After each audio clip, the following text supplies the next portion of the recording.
कर रही है। चिदंबरम की बढ़ती मुश्किलों पर सीएम अशोक गहलोत ने केंद्र पर निशाना साधा। सीएम गहलोत ने कहा कि सीबीआई और ईडी केंद्र के दबाव में काम कर रहे हैं, जो देश के लिए अच्छे संकेत नहीं हैं।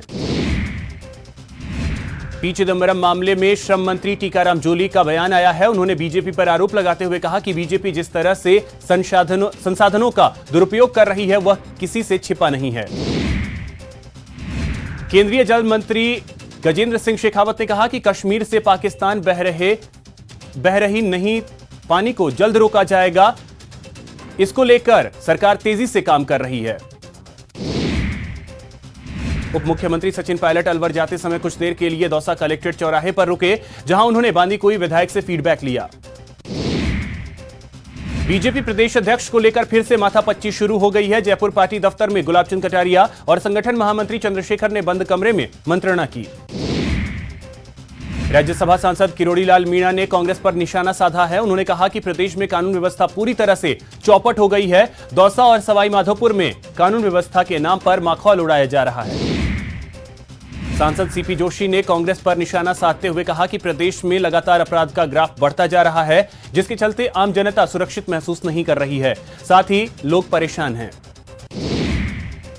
प्रदेश में बिगड़ती कानून व्यवस्था के खिलाफ 23 अगस्त को प्रदेश भर में बीजेपी धरना प्रदर्शन करेगी। उदयपुर में बीजेपी के वरिष्ठ नेता और कार्यकर्ता धरना प्रदर्शन करेंगे और मुख्यमंत्री के नाम कलेक्टर को ज्ञापन सौंपेंगे।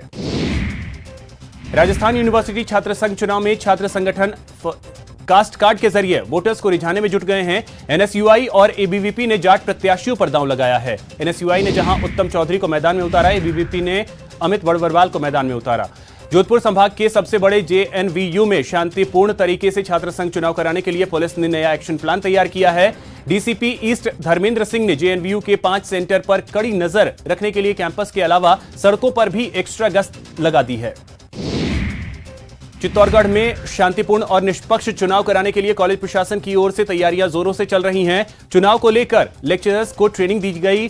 चुनाव अधिकारी ने मतदान और मतगणना संबंधी जानकारी दी। छात्र संघ चुनाव को लेकर अजमेर में भी हलचलें तेज हो गई हैं। डीएवी कॉलेज में अध्यक्ष पद के लिए दावेदार सीताराम ने अपने समर्थकों के साथ प्रदर्शन किया और कॉलेज प्रशासन पर चुनाव को प्रभावित करने का आरोप लगाया। कोटा में भी छात्र संघ चुनावों को लेकर सरगर्मियां तेज हो गई हैं। कल से नामांकन दाखिल करने की प्रक्रिया शुरू होगी। उम्मीदवार सुबह 10 बजे से दोपहर 3 बजे तक नॉमिनेशन कर सकेंगे। बीकानेर में छात्र संघ चुनाव को लेकर जोश चरम पर है। मतदाता सूचियों पर आपत्तियों के निस्तारण के बाद शहर के 3 यूनिवर्सिटी और 13 कॉलेजों में वोटर्स लिस्ट का अंतिम प्रकाशन हो गया। कल से नामांकन की प्रक्रिया शुरू होगी। करौली राजकीय महाविद्यालय और कन्या महाविद्यालय में एबीवीपी ने अपने प्रत्याशियों के नाम की घोषणा कर दी है। राजकीय महाविद्यालय में रामवीर प्रजापत को अध्यक्ष और कन्या महाविद्यालय में ऋतु बोहरा को अध्यक्ष पद का उम्मीदवार बनाया गया। चिकित्सा मंत्री रघु शर्मा ने एसएमएस अस्पताल का दौरा किया, जहां उन्होंने चिकित्सा व्यवस्थाओं के बारे में जानकारी ली। साथ ही उन्होंने कार्डियोलॉजी आईसीयू का भी जायजा लिया। हाल ही में आईसीयू की छत का प्लास्टर गिरा था।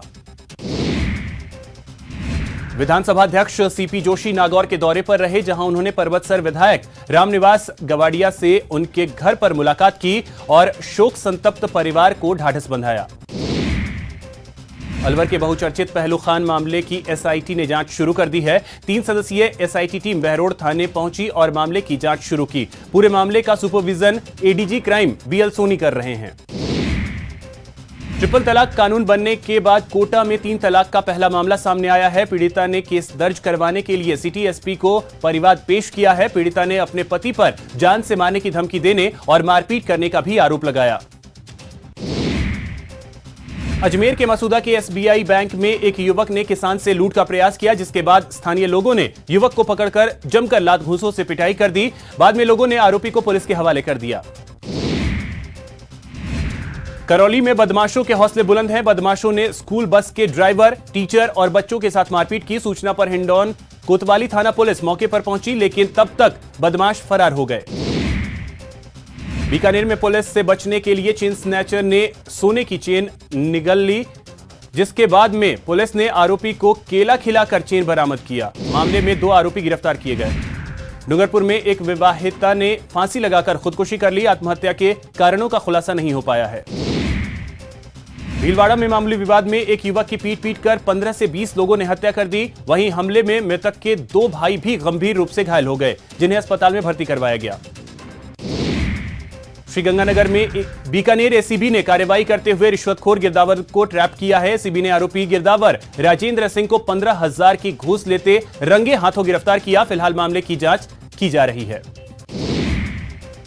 जयपुर में नगर निगम ने विद्याधर नगर जोन में बिना लाइसेंस के चल रहे मैरिज गार्डन को सीज किया। जय महल गार्डन को सीज किया गया है। राजस्व अधिकारी पवन शर्मा के नेतृत्व में यह कार्रवाई की गई। बाड़मेर के चौटन पहाड़ी पर निगरानी करने गई एयरफोर्स की टीम का ट्रक पलट गया। हादसे में एयरफोर्स के 3 जवानों की मौत हो गई, जबकि 3 घायल हो गए। धौलपुर के भगपुरा गांव में हाई टेंशन लाइन की चपेट में आने से एक किसान की मौत हो गई। खेत में काम करने के दौरान यह हादसा हुआ। बूंदी के नमाना कस्बे में हुई भारी बारिश के बाद कुएं में मगरमच्छ आ गया, जिसे पकड़ने के लिए वन विभाग की टीम मौके पर पहुंची, लेकिन टीम को सफलता हाथ नहीं लगी। ईडब्ल्यूएस आरक्षण की विसंगतियों को दूर करने की मांग करते हुए अजमेर के श्री क्षाप पुरुषार्थ फाउंडेशन ने कलेक्टर को मुख्यमंत्री के नाम ज्ञापन सौंपा। फाउंडेशन का कहना है कि जल्द ईडब्ल्यूएस आरक्षण की विसंगतियों को दूर किया जाए। भीलवाड़ा के मांडल उपखंड में नीम का खेड़ा में कोर्ट के आदेश के बावजूद रेलवे फाटक नहीं खोला गया है, जिसको लेकर ग्रामीणों ने अजमेर रेंज डीआरएम के खिलाफ मामला दर्ज करवाया है। अजमेर में ग्राम पंचायतों के परिसीमन को लेकर विरोध प्रदर्शन जारी है। मसूदा विधानसभा के लोगों ने कलेक्ट्रेट के बाहर जमकर नारेबाजी की और परिसीमन रोकने के लिए मुख्यमंत्री के नाम कलेक्टर को ज्ञापन सौंपा। दिल्ली के तुगलकाबाद में संत रविदास जी के मंदिर को तोड़े जाने के विरोध में चूरू कलेक्ट्रेट पर भीम आर्मी कार्यकर्ताओं ने प्रदर्शन किया और केंद्र सरकार के खिलाफ जमकर नारेबाजी की। दौसा नगर परिषद के बाहर अस्थायी सफाई कर्मचारी धरना प्रदर्शन कर रहे हैं। अस्थायी सफाई कर्मचारी दोबारा बहाली की मांग कर रहे हैं। सिरोही में गोचर भूमि से अतिक्रमण हटाने की मांग को लेकर पशुपालकों ने नगरपालिका के बाहर अपने पशुओं के साथ धरना दिया। पिंडवाड़ा सहित कई गांवों में गोचर भूमि पर अवैध रूप से अतिक्रमण किया हुआ है। कोटा में भारी बारिश के बावजूद पेयजल संकट छाया हुआ है। जलदाय विभाग कार्यालय पर महिलाओं ने विरोध प्रदर्शन किया और पानी सप्लाई सुचारू करने की मांग की। करौली में मूलभूत सुविधाओं की मांग करते हुए दुर्गेसी घटा और नाहरदह क्षेत्र के लोगों ने कलेक्टर को ज्ञापन सौंपा और समस्या के जल्द समाधान की मांग की। बीकानेर में दर्जनों गौशाला है जहां पर गायों की सेवा की जाती है। इन गौशालाओं में चारे की व्यवस्था नाकाफी नजर आ रही है, तो वहीं गंदगी का आलम भी गायों के लिए परेशानी का सबब बनी हुई है। कोटा में जिला आपदा प्रबंधन प्राधिकरण की बैठक हुई। बैठक में कलेक्टर ने बारिश से हुए नुकसान और किसानों की फसलों के खराबे की समीक्षा की। एसएमएस स्टेडियम में शुरू हुई 8वीं एशियन महिला youth handball championship. CM Gehlot ने किया शुभारंभ। भारत और मंगोलिया के बीच जारी है रोमांचक मुकाबला। प्रदेश भर में कल से सड़क सुरक्षा अभियान का आगाज होगा। 30 अगस्त तक चलने वाले इस अभियान में यातायात नियमों की पालना के लिए साथ ही जागरूकता का विशेष कार्यक्रम भी आयोजित होगा, जिस पर मुख्य फोकस रहेगा। श्रीगंगानगर में सड़क सुरक्षा अभियान के तहत पुलिस और परिवहन विभाग संयुक्त रूप से जिले भर में विशेष जांच अभियान चलाएगी। कल से लेकर 30 अगस्त तक यह अभियान चलेगा। दौसा की प्रभारी सचिव गायत्री राठौड़ जिले के दौरे पर रहीं। इस दौरान उन्होंने कलेक्ट्रेट सभागार में अधिकारियों की बैठक ली। बैठक में प्रभारी सचिव ने सरकार की योजनाओं की समीक्षा की। भीलवाड़ा एसपी ने सड़क हादसे में घायल ऊंट को पशु अस्पताल भिजवाया। दरअसल ऊंट सड़क किनारे तड़प रहा था, जिसके बाद एसपी ने मौके पर क्रेन बुलवाकर ऊंट को अस्पताल भिजवाया। प्रदेश के बाजारों में जल्द ही नैनो खाद आएगी, जो कम लागत में ज्यादा उत्पादन देगी। अलवर में आज रक्तदान शिविर का आयोजन किया गया, जिसमें 101 यूनिट रक्तदान किया गया।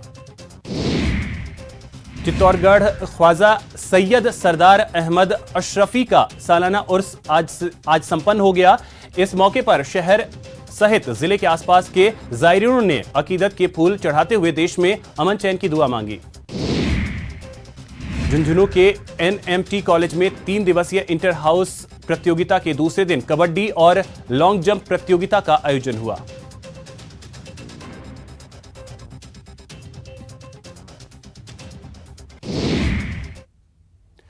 तो अब